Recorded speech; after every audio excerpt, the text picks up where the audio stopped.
अजमेर एक ऐसा शहर जहाँ आस्था वास करती है। मोइनुद्दीन चिश्ती की जहाँ दरगाह है, जहाँ हर मजहब का व्यक्ति सर झुकाता है। पर इसी शहर में 1987 से लेकर 1993 तक एक ऐसा अंधेरा फैल रहा था जिसने सैकड़ों मासूम लड़कियों की जिंदगी बर्बाद। तो ये कहानी है सत्ता के नशे की, डर की चुप्पी की, 32 साल तक टलते इंसाफ की। तो मैं बात कर रहा हूँ राजस्थान के 1992 के ब्लैकमेल हत्याकांड की। और ये भारत का अभी तक का सबसे खतरनाक और सबसे बड़ा सेक्स स्कैंडल माना भी जाता है। तो मैं इस कहानी को डिटेल में बताने वाला हूँ। उससे पहले आप चैनल को सब्सक्राइब कर दीजिएगा। और ये वीडियो आपको कैसी लग रही है, इन आरोपियों के प्रति आपकी क्या सोच है, कमेंट में जरूर बताना और वीडियो को लाइक कर देना। तो कहानी शुरू होती है अजमेर के खदीम परिवार से। यह वह परिवार था जिसका अजमेर में सामाजिक और धार्मिक स्तर पर बड़ा रसूख हुआ करता था। और इसी परिवार के कुछ लोग, जिसमें फारूक चिश्ती, नदीम चिश्ती और इसके सहयोगी, इन लोगों ने एक ऐसे जघन्य अपराध को जन्म दिया जिसने भारतीय इतिहास की दसों दिशा बदल दी।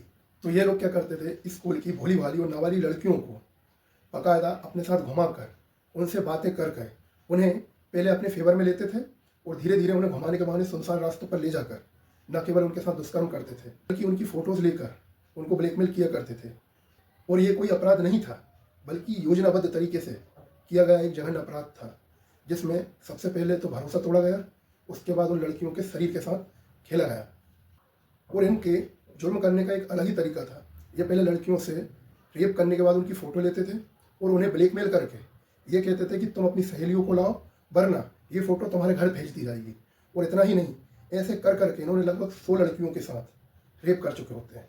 और ये एक पिरामिड की तरह पूरा नेटवर्क खड़ा कर लिया था इन्होंने अपराध का। और ये फार्म हाउस में पार्टियाँ करते हैं, ड्रग्स देकर उनके साथ रेप करते हैं, उनकी फ़ोटोज़ लेते हैं।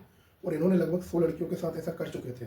और जब इनके खिलाफ रिपोर्टें दर्ज कराई जाती है तो उनको दबा दिया जाता है, क्योंकि ये राजनीतिक रूप से बहुत पावरफुल व्यक्ति थे, इसलिए इनकी बातों को दबा दिया जाता है। और इन पीड़िताओं की कोई सुनने के साथ साथ न केवल कोई मदद करने के लिए तैयार नहीं होता। तो आखिर ये सच बाहर कैसे आया? तो होता क्या है कि ये लोग ये फोटोज़ को लंबे समय तक सुरक्षित रखने के लिए बाकायदा इनको लेब में पहुंचाते हैं धुलवाने के लिए। और यहीं से जो लेब असिस्टेंट है इन फोटो को दैनिक ज्योति के पत्रकार को दे देता है, जिसका नाम है संतोष गुप्ता। और वह व्यक्ति पूरी हिम्मत के साथ इस रिपोर्ट का खुलासा करता है। और होता क्या है कि इस कांड का जब खुलासा होता है तो पूरा शहर सड़कों पर आ जाता है। जिस शहर ने सालों से चुप्पी ओढ़ रखी थी, अचानक से वह पूरा शहर गुस्से से भर जाता है। और होता क्या है कि यह मामला जब इतना बढ़ जाता है तो यह मामला सीबीआई को सौंपा जाता है। और राजनीतिक रूप से सशक्त व्यक्ति जो क्या करते हैं, अमेरिका और पाकिस्तान तक भाग जाते हैं। और इतना ही नहीं, कुछ लोग जो पीड़िताएं सामने आई थी वे अपना बयान पलट देती है, जिस कारण बच जाते हैं। और इसके बाद एक जो कड़वा सच है वो सामने आता है कि इन लड़कियों पर सामाजिक दबाव बनाया जाता है, इन्हें डराया धमकाया जाता है।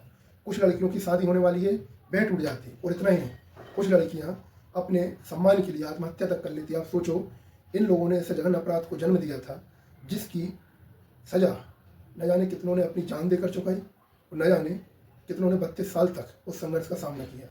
और इतना ही नहीं, अब इनके साथ एक और लड़ाई थी सिस्टम की। सिस्टम इतना सोया हुआ था कि 1992 में मामला खुलता है, 1998 में कुछ लोगों को सजा होती है और कुछ लोग रिहा हो जाते हैं।